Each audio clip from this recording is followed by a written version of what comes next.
Welcome, everyone.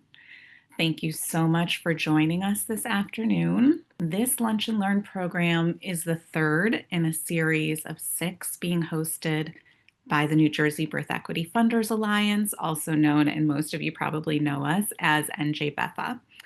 My name is Heather, and I work mostly behind the scenes on NJBEFA's communications, but I'm really, really happy to be here with all of you today. These Lunch and Learns are an extension of NJBEFA's commitment to strengthening the impact of community-rooted leaders and organizations, and particularly those working to ensure safer, more joyful birthing experiences for Black, Indigenous, and Latine families here in New Jersey.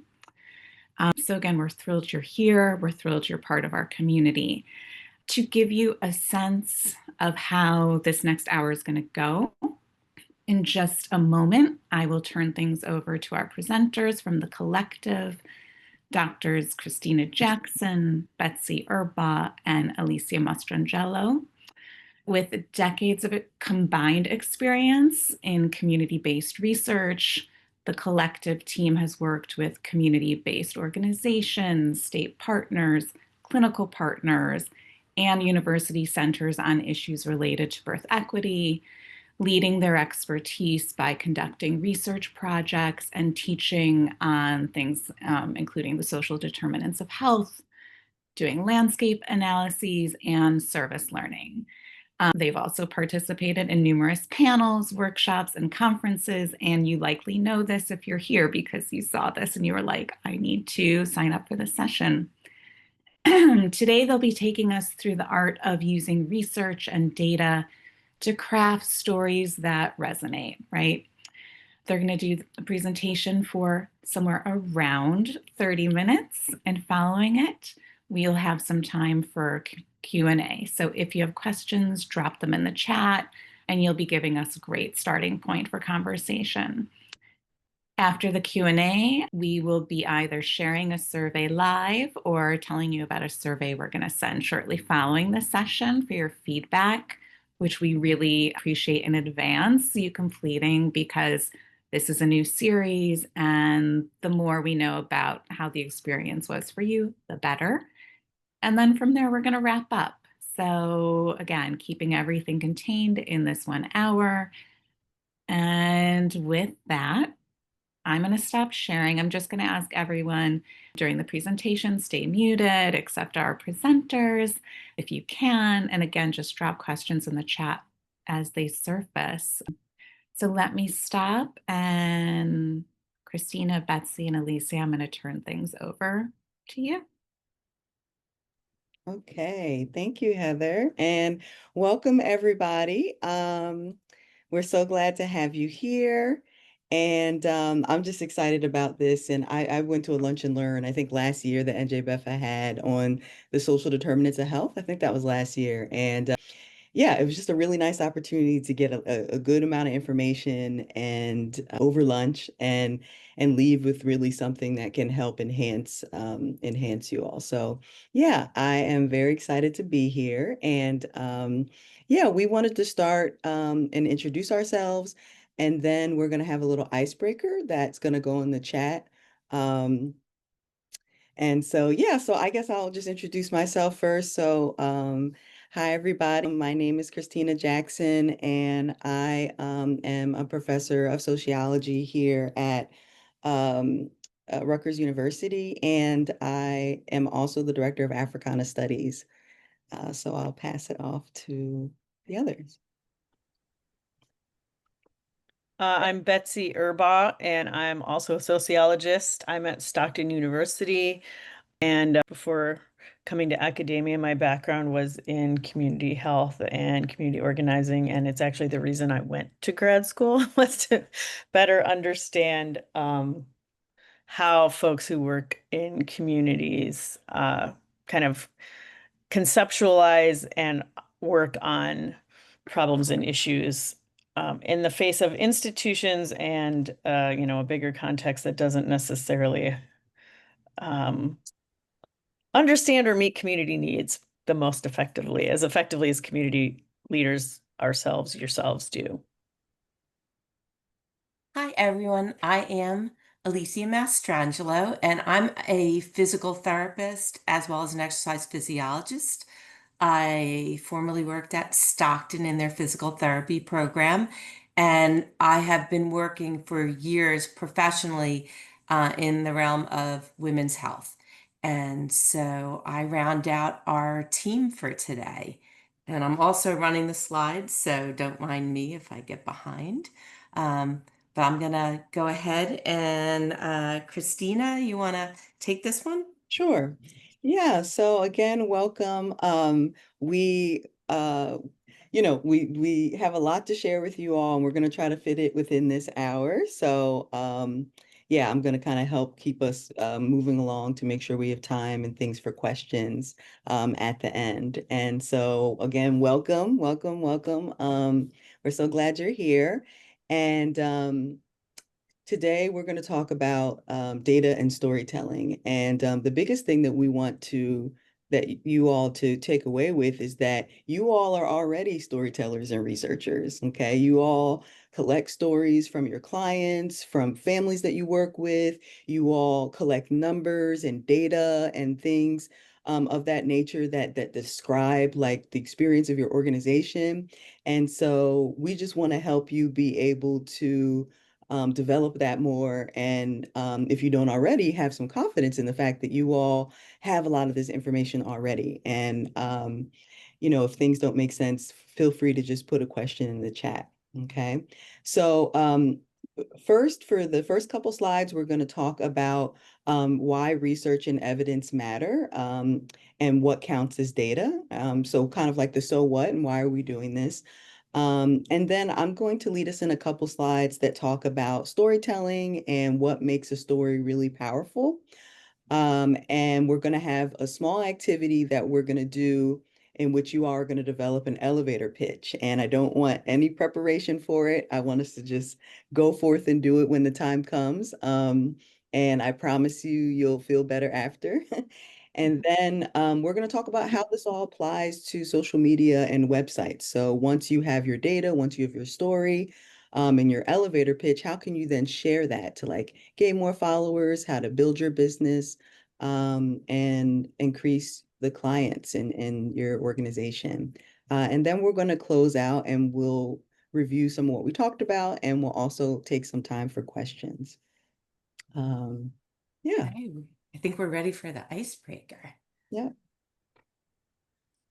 So what we're going to ask you to do in the hopes of learning about each of you and also moving the presentation along is, can you each put in the chat your name and what you are passionate about related to your work?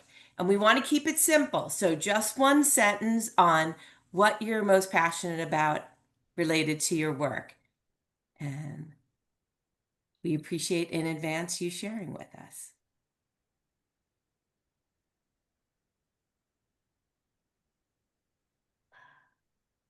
I'll leave that slide up for just a couple minutes while people are starting to add stuff. And we can also do ours too. That's a good point. To really break the ice.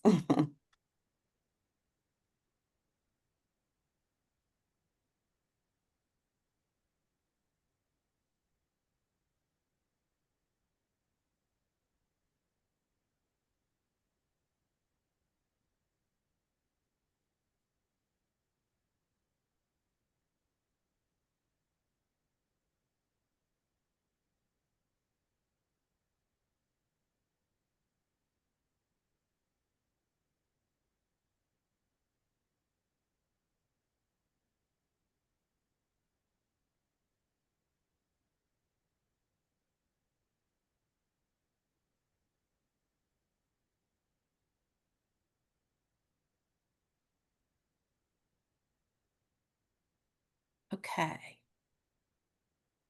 I'm going to go ahead and move on to the next slide. Betsy, if you're ready. Yes, Okay. go ahead. And folks, please feel free to keep chatting, putting things in the chat.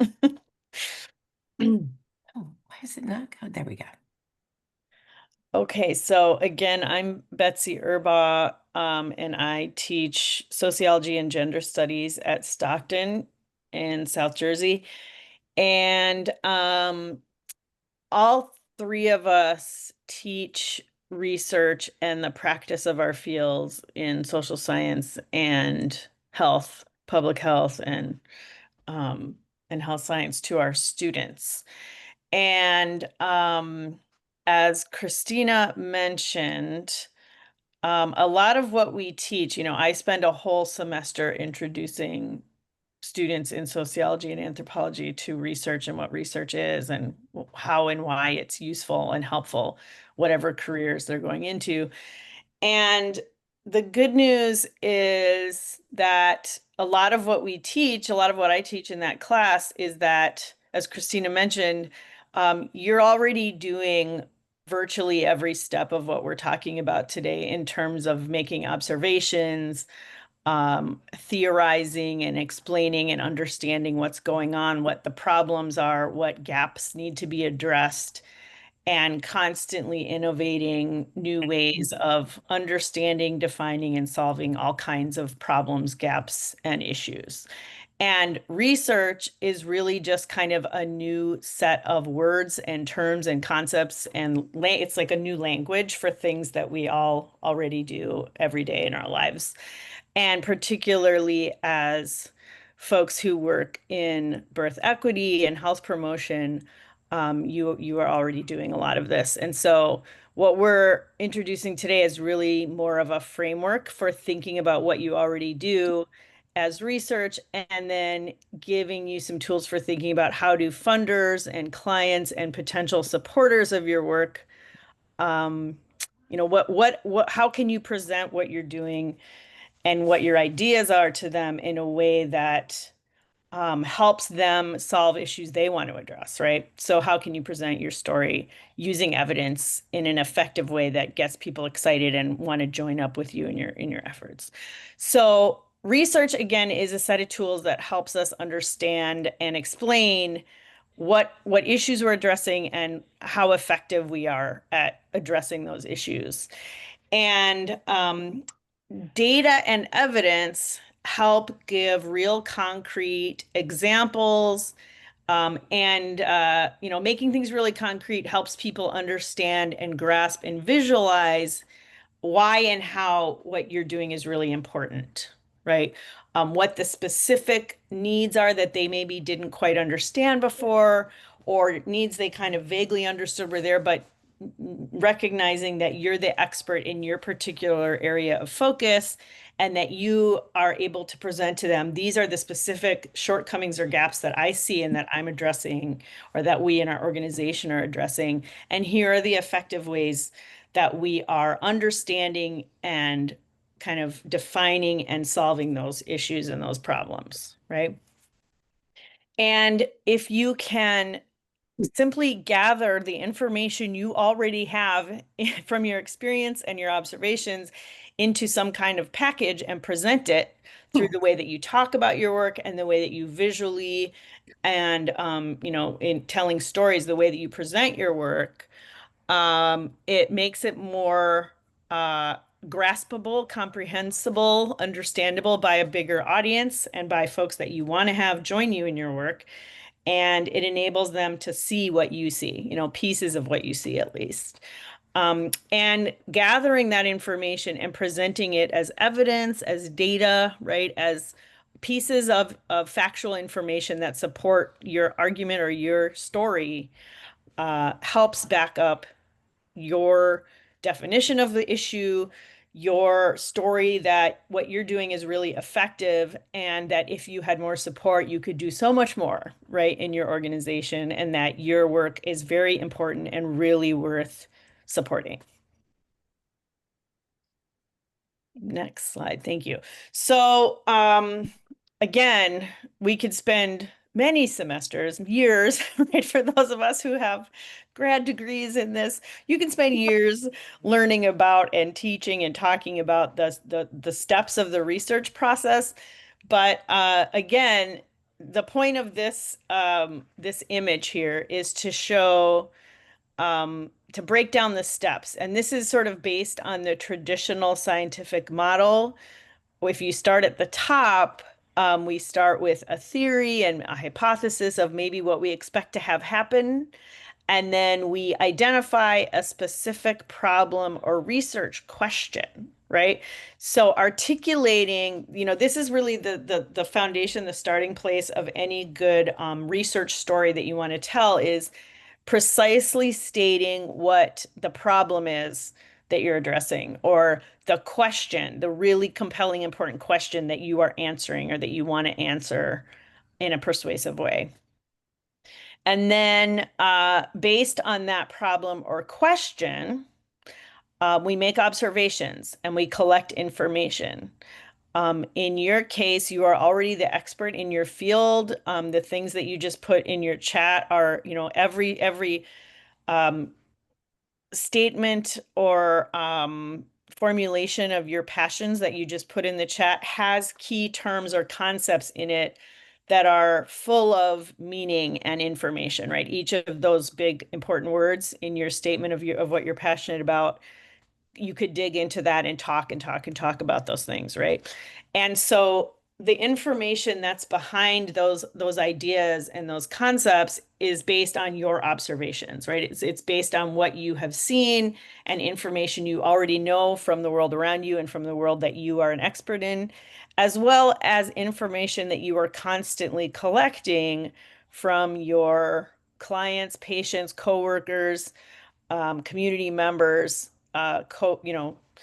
collaborators, colleagues that you work with, right? All of those interactions give you lots of opportunity to collect information, to collect observations, and you're constantly also doing analysis, right? You're looking at what you see going on and you're drawing conclusions or analyzing what you see and putting together a picture of what's happening and what needs to happen to make things work better, right? And then based on those observations, we draw conclusions. And in the best scenario, in a perfect research project, which there aren't any, they're all messy and they all get tweaked and adapted. That's one of the open secrets of research is that even the best conceived research project always gets changed and always evolves, and we always make changes along the way. But optimally, your conclusions in a research study or in a presentation of your research, whether it's verbal or written or visual, answers your research question. You've started with a compelling statement of a problem or question that you're responding to, and your conclusion is the answer to that question or problem using data, using evidence, using observations. So giving examples and explanations of how you're addressing the problem based on your real concrete, list of here are the observations that tell me I have a good answer, right? And then a really important next step of the research process is when you answer the question, you're not done. You have to explain, and this is really important, again, when you're trying to gain support, funding, a bigger base of clients or more staff or whatever it is that you're seeking, more coverage of any kind, you need to explain why it matters, what is important about it, what changes about the world, the work, the way that you work with others. What are the implications of you finding this important information, right? And for my students, I always say, so what? So you've posed this compelling question and you've answered it with some data and evidence, but why do you care about that? Why should the world care about that? How does it help us think about things in a new way, right? Those are all important pieces of the so what piece of what's implied by your conclusions. And then the reason that we have this in a circle is that based on those implications, you go back to the top, and your theories and your hypotheses always change based on the new information that you've gathered. And before we move on, just one last comment on this slide. Sorry. No, that's cool. The last comment I want to make on this slide is another reason that this is in a circle is, as I said at the beginning, traditionally, traditional, lab coat science starts at the top with theories and hypotheses. But in the real world, especially for those of us that do community-based research and qualitative research, where we are just asking the folks around us, what's going on in your world? What's going on with you today? What problems are you dealing with? What issues are you working on? What are you in your community facing? And how do you think it needs to be solved? You're really starting at step 3 with observations. And that is a perfectly legitimate place to start with research, is just looking around, seeing that there's stuff happening. There's problems or there's people doing things that are making things better. And you just start making observations and seeing what's going on. And then based on how you analyze and put together that story, then you start building a theory, right? So in reality, as researchers, we just keep moving around this cycle over and over again. Are there any questions or comments about this so far? Okay. We can go on to the next slide. This is a question I always ask my students early in the semester. What's data? What are data? Because technically it's the plural of datum, but what is data? What are data? And often we think of data as numbers, charts, statistics, spreadsheets, mega data, like big statistics we might see cited in journalism or on the news or in some kind of really large scale quantitative study or something. But in reality, data comes in many, many forms. It can be numerical. It can be statistical, and anything that you can count or do math or statistics on is quantitative data, meaning it's stuff that you can count. But there's all kinds of other data that can't be counted. It's in the form of narratives, stories, experiences, how people explain their reality, what things mean, the meaning of what's happening, right? What just happened in your interaction with a healthcare provider or your perinatal support person, and what made that experience great or terrible or some mix of that, right? All of that is data. All of those things are data. And the best storytelling uses multiple kinds of data. And in sociology, in social science, we almost always use a combination of numbers and statistics and quantitative data, but we also have the narratives, the stories, the explanations that come from the communities we're working with. And you really need to put that whole story together to tell the most compelling story. So this is an example of some quantitative data that I think Christina found from a doula organization online that is an example of how you can present some quantitative data in a quick snapshot, right? If you want to be able to give people on your website or your social media like a quick quantitative numerical picture of what you're doing, you can easily collect and share numbers of families you've worked with, particular kinds of interventions that you've made hours put into some kind of training or service delivery, trainings that you delivered, trainings that you've attended, ways of showing your reach and impact by counting up or estimating. It doesn't have to be perfect. This doesn't mean nobody's going to come and track if you specifically counted exactly how many diapers you handed out there in the bottom left, right? But you can estimate sort of the numerical reach of your work, right? But you can also give qualitative, meaningful snapshots by pulling quotes or just asking somebody that you've worked with to talk about what they like about working with you. And that helps illustrate the effectiveness or the uniqueness of the work that you're doing and your particular expertise. So as we move on to the next section, please put in the chat, and we'll give you a minute to think about this, what kinds of data, and again, thinking of data broadly, what kinds of numerical data might you already have or might be able to easily gather? And what kinds of qualitative or meaningful kind of storytelling information might you already have that you could potentially use in telling your story to a funder, client, or in your social media? So again, what are some examples of the kinds of data you already have available to you? If you could put that in the chat, that would be great. Betsy, you want to take a minute to like look at what people are putting down? What do Sure. you think? So if people can just go ahead and add some of the ways that you currently collect data, we'd appreciate that.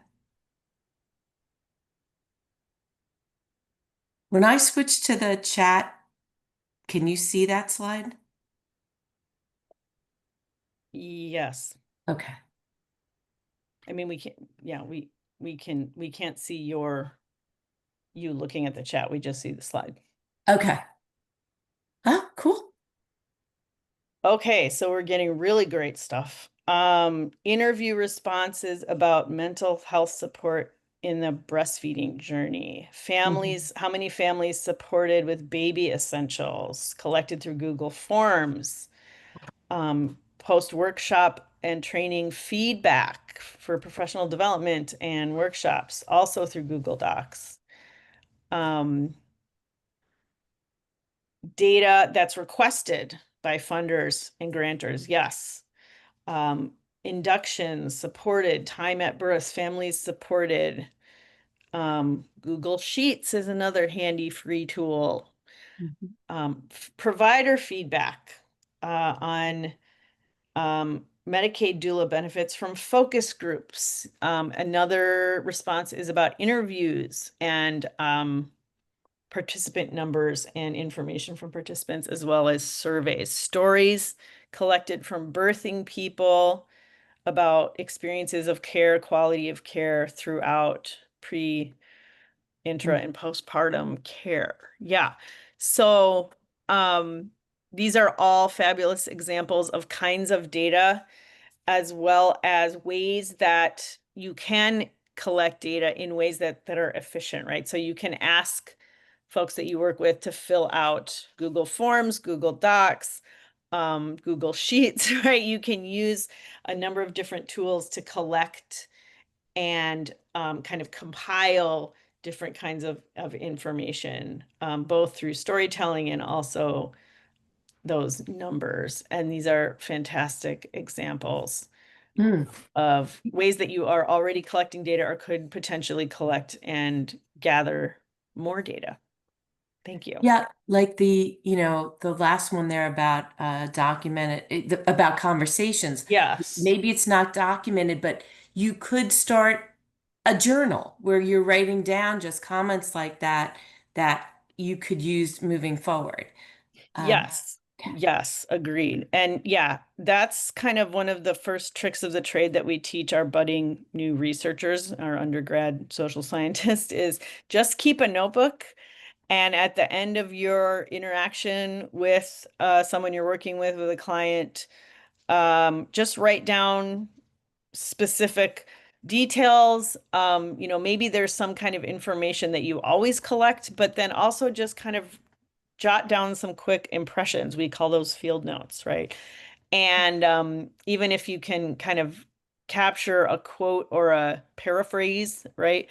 To just remind yourself later of what happened and what you observed, that will really help. You'll start to see patterns, right, in those notes, and you can use that information to flesh out the story that you are already carrying around in your head and make it real for your audience.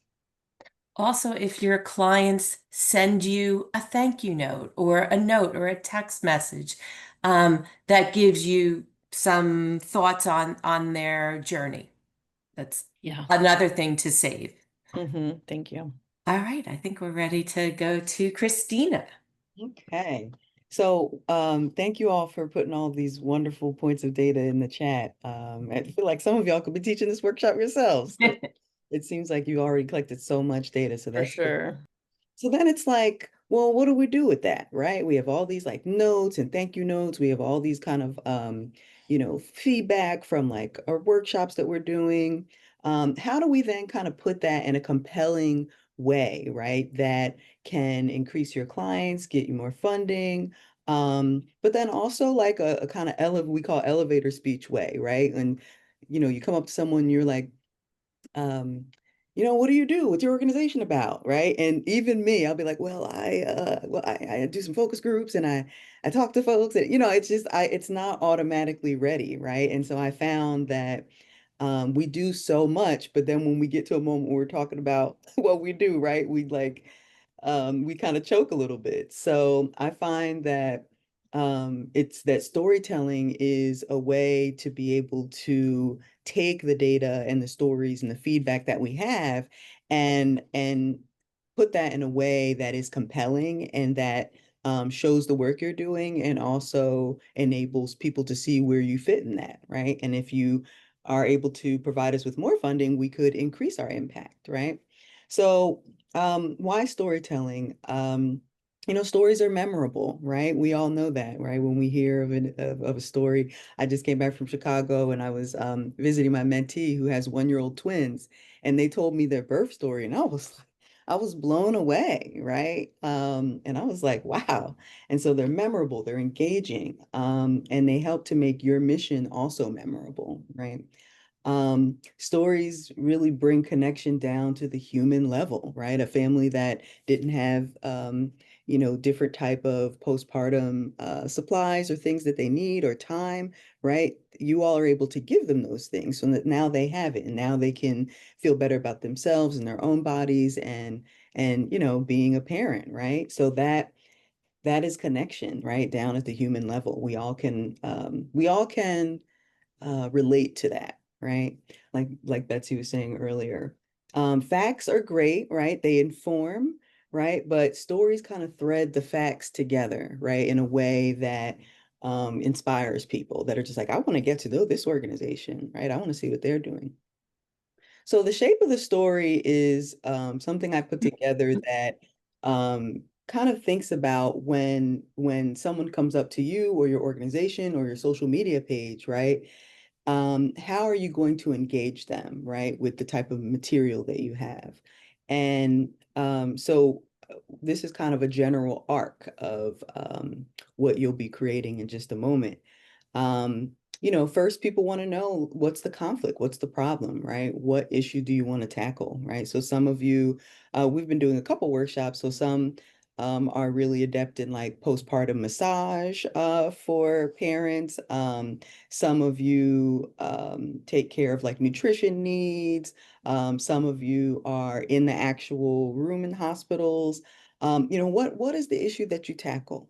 Okay, what is it specifically there? Are you a conduit between your client and nurse and doctors? Do you help parents come back to themselves after they've had um, a child? What is the issue? And who is central in your story, right? Is it the parents? Is it the infants? Is it the families?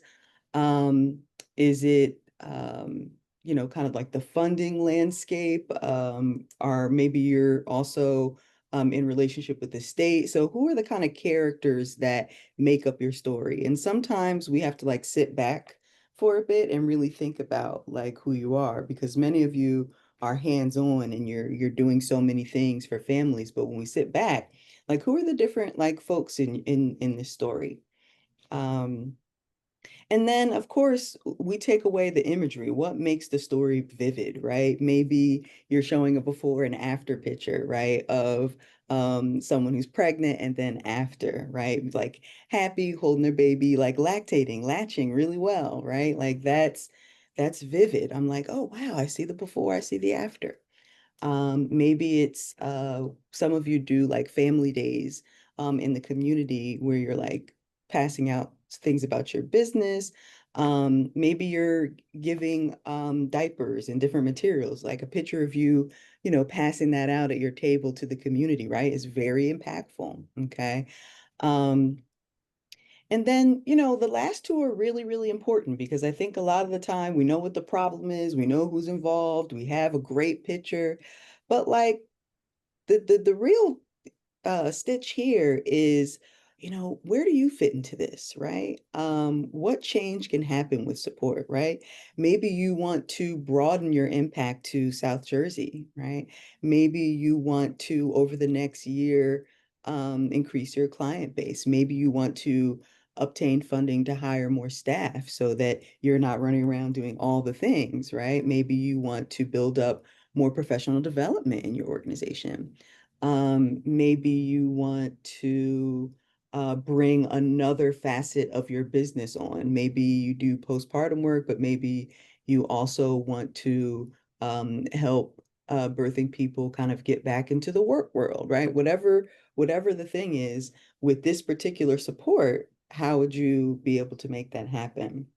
And then lastly, the call to action. So after people are engaged, they're just like, wow, your organization is really doing wonderful things. People are like, what do I do? Right? How do I get involved? So we also want to work on um, making it clear how people can like either keep in touch with you, right? So it could be families, maybe they can do a QR code and go to your Instagram page, or maybe they could sign up for more information about your organization. Or maybe you're at a philanthropy party and you're around different funders, like with like Robert Wood Johnson Foundation or Lauren J. Beffa, right? And they want to know how they can help you, how they can help you continue to do your amazing work, right? And so having a line in there about either donating or following up for more work, or sometimes the ask is, could I schedule a follow-up meeting to tell you more about my organization, right? Um, so, there are a couple different ways to also think about that as well. Right, next slide. Mhm. Do, do, do. And we're going to have one more slide until we work on our elevator pitch, okay? So that we have like about 20 more minutes. So I'm going to be sensitive to that. So the reason why we also, connect in terms of connecting data to story, like Betsy said, this is a way to be able to share your impact, right? So if we say some data alone, like on the infographic that we shared, right? We served 50 families last year. Okay, like that's cool, right? You serve 50 families, like 50 more families have whatever you were serving, food or materials, things like that. But when you add a story to it, right, it makes it way more impactful. So last year we supported 50 families, including a young mother, right, who avoided a risky surgery because of her consistent doula care. And research actually shows that this kind of support lowers C-section risk by 39%. With more resources, we can help dozens more families like hers. So, you're seeing, I'm hoping you all are seeing the kind of impact there, right? The second with the story, yeah, thank you, Jody. Um, with the story, it's like we're doing things and we're making an impact and we can continue to make the impact, right? If we have more support, right? So, yeah, wonderful. All right, so this is the elevator pitch, and we're going to give you a couple minutes to work on this. Um, so with the elevator pitch, this is the kind of steps that we'd like you all to take to develop yours, okay? And I also just want to say, we've done this a couple times in workshops, and it will probably feel kind of rushed, right? But we kind of want that because we don't want you all to spend a whole lot of time on your elevator pitch because we know that you already know the information, right? We know that you're already impactful. You all know this information through and through. And so we want you to work on thinking about number one, what's the problem? What challenge do you want to solve? Right? If that's helping babies latch, right, with breastfeeding, if that is, getting on a nutrition plan, right, after they've given birth, right? What is the challenge, right? Because moms get busy and then they don't think about things that they need for their own body, right? Or maybe I'm talking about myself, but that's an issue. That's a challenge that your work addresses. Number two, you want to think about either evidence or story, right? Who's benefiting from this work? And then steps 3 and 4 are to think about the future vision. So what difference can you make, you individually in your organization? And lastly, the call to action. So what do you want people to do? So let's just go to the next slide. So we want you all to have this time to do that for the next couple minutes. And so you all can begin to work on that now. And again, you all know this information, right? I'd like you to be vulnerable if you're open to it, to just thinking about what your problem is, what your story is, your future vision, and your call to action. Okay, how do we handle an elevator pitch for an organization that has different components and programming? That's a great question. So maybe for right now, choose which part of the program that you're trying to showcase and obtain more funding for. And so maybe you might have a couple pitches depending upon what setting that you're in, right? So feel free to make that choice. Yeah. All right, so we'll just give everyone a few minutes, and then we'd love one or two folks to share if you're open to it.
Christina, do you want the workshop sheet up or do you want me to keep the slide up?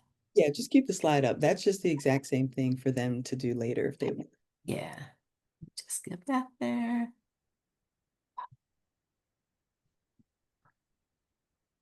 I think I have to. Well, you want to keep that up so they can see it. Yeah, for some reason it closed out. Oh, I think because I moved into a different share. there we go.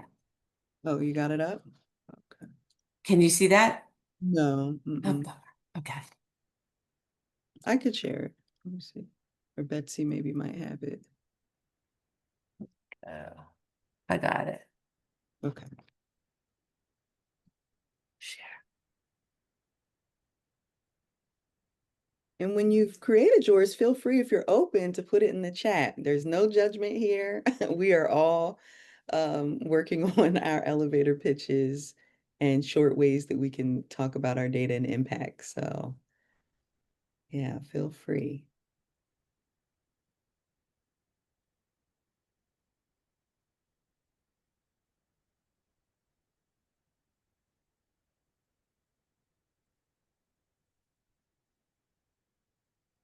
Does anyone want to share theirs and unmute?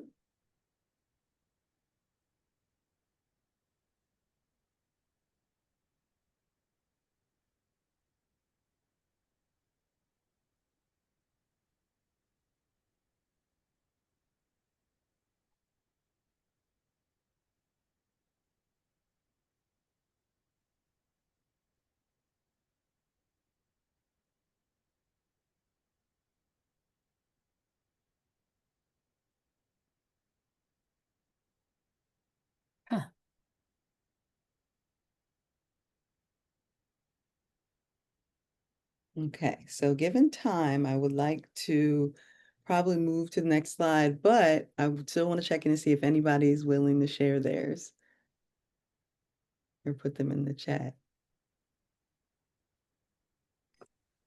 I'll share mine, although it's not completed. That's quite all right. Sure. Thank you. Okay, so Thanks. you've just stepped into the elevator with me, and we're having chit chat, and you're asking me what I do, and I tell you that I'm a full spectrum doula. And I said, and you say, well, what is that? Well, there's a lot for me to share with you about that, but let me tell you the challenge that I have been able to change. The challenge that I have changed is creating bandwidth for birthing fathers Mm. or supporting tribes to be an intricate part of every aspect of the prenatal, delivery, and postpartum experience. 98% of my birthing families, the fathers are actually participating during their visits, during the delivery, but more importantly, they are there as part of the postpartum support. And we have wrapped them into other services that allow them to understand and be an intricate part of their child's life, whether they're residential or not. Because we all know that when a child has a solid tribe, including the father, their outcomes are so much better. Hmm. That's great. Yeah, I love that, Karen. Thank you for sharing. Fabulous. I feel like that was impactful with what you were saying. And I get the fact that, you just started it, right?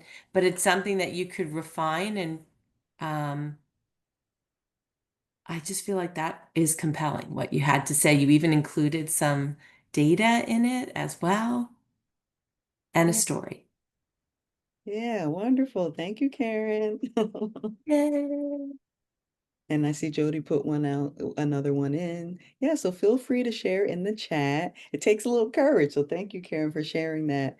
Um, absolutely. And I could feel where the lack was and where you and your organization come in. Yeah. Okay. So Okay. let's go to Oh, the next one for social media for Betsy. And then we'll close. oh, there you go. Betsy, please. Okay. I'm gonna share one thought I'm having before I move to this part. So something that Karen and Jody just did is to connect, that's really effective, is to connect your story and your specific expertise in your specific world that you're working in with the bigger picture, right? So if you can just add like one big picture fact about what's happening in New Jersey. So like, for example, you can go to the new, MIA website, right? Maternal Infant Health Innovation Authority or the Nurture New Jersey website. And there's all kinds of facts on there about this big problem in New Jersey of birth inequity, right? And you can find a fact about the whole state that relates to what your work is. And you can tell your story and say, we solved this really important problem for this one family. And you can tell it in a very specific, evocative way that people can visualize and get connected to. And then you can say, in New Jersey, this is really a problem, and here's the data to show that, right? So I'm addressing this problem in a very local way, but it's helping to solve a statewide or even nationwide gap, right, or problem. That can be a way to go from the specific to the big picture, right? And in terms of describing your effectiveness, you can just think about the who, what, where, when, how, as well as why, right? So who are you helping in what geographic space over what time period have you had this impact? I don't know how many people, how exactly are you doing that, right? So you can think about those pieces again that help make it real and visualizable, like help people imagine it in their minds, right?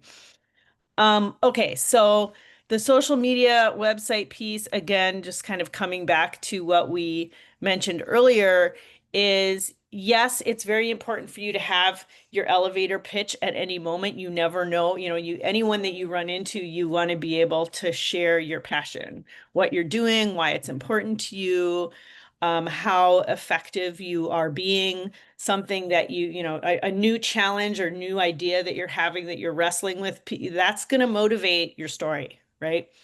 But do not underestimate the effect of sharing your story through other venues as well. You can't personally talk to every single person, right? So on your website, in your social media, on your LinkedIn, maybe once a week, just add some new idea, new fact, new story, new example. Um, Add new observations or new pieces to your story, right? To highlight the impact that you're having, the way your work is evolving, the new ideas and challenges you're addressing. And think about your audience also. It's important to think about your audience. So, and there are lots of, again, free tools. Something new that we have to teach our students now is data visualization, which simply means turning numbers into pretty pictures, right? So using Google Sheets or some free tool to make a pretty graph that shows your numbers in a nice way with colors and make it simple. Simpler is always better, right? So making it visually appealing.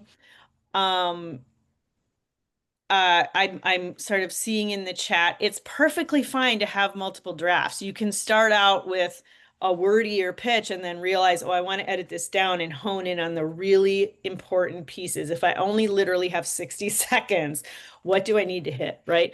Or if I have somebody's eyes for 30 seconds, what do I really need them to grab onto in my story? So photos, quotes, a quick story that really grabs people. And as it says, they're being consistent. So just putting on your calendar, again, once a week, every couple weeks, just anything that you add to keep your social media or your blog or your website current. And if you haven't gotten around to collecting data, again, just set up some time, regularly. And we all struggle with this, but we, as researchers and writers who also teach and do all kinds of other work, we have to carve out that time to make sure we're keeping our writing and our data going, right? So setting aside some time to make sure you're gathering and presenting your data and your stories when you can. And then always think about where and when you can practice your pitch. Either in any venue, put a little quote at the end of your email signature, right? Grab anybody in your family and ask if you can try out your elevator pitch. Grab a friend, right? And say, I'm going to explain what I do in a minute. Tell me if you have questions or what part you found most compelling, right? Yeah. So yeah, there's multiple venues for our stories. I'm just looking at time and I'm thinking, yeah, maybe we should take questions and see. Yes. Yeah, we're just about to wind down. But if anyone does have a question, this is a great time to ask. Perfect. Heather, do you want me to stop sharing? Whatever makes sense. That would be okay. I'm going to launch a poll shortly, but Right. Again, wanted to create a moment for folks if they have questions. Go ahead and unmute. Just ask. So we're definitely hoping that this inspires you to realize the data you have, find your stories, and then share your stories through the elevator pitch as well as social media, because every time you post, you create a touch point for the public, and for the most part, it's a free medium. So I will pass it back to Heather. Thanks, Heather. All right. Thank you, Alicia. Thank you, Christina. Thank you, Betsy, for your support and commitment to NJ-BEFA and our work, and for this really accessible, clear presentation that took us, from what research is and the fact that our birth worker community is already doing this work. to, how to tell your stories and where you can do it. I just want to thank everyone for joining us again. As I mentioned at the start, this is the third in a series of 6 Lunch and Learn programs that NJ Buffa has done or is doing. You can find more details about upcoming programs on our website, birthequityalliance.com. Next month, we'll be focusing on organizational development, guided by Mamatodo Village founder Aza Nadari. And very soon, recordings from our first 3 sessions will be available on our YouTube channel at Birth Equity Alliance. So keep an eye out for those. We'll share about them in our newsletters, or just subscribe to our YouTube channel and you'll find them.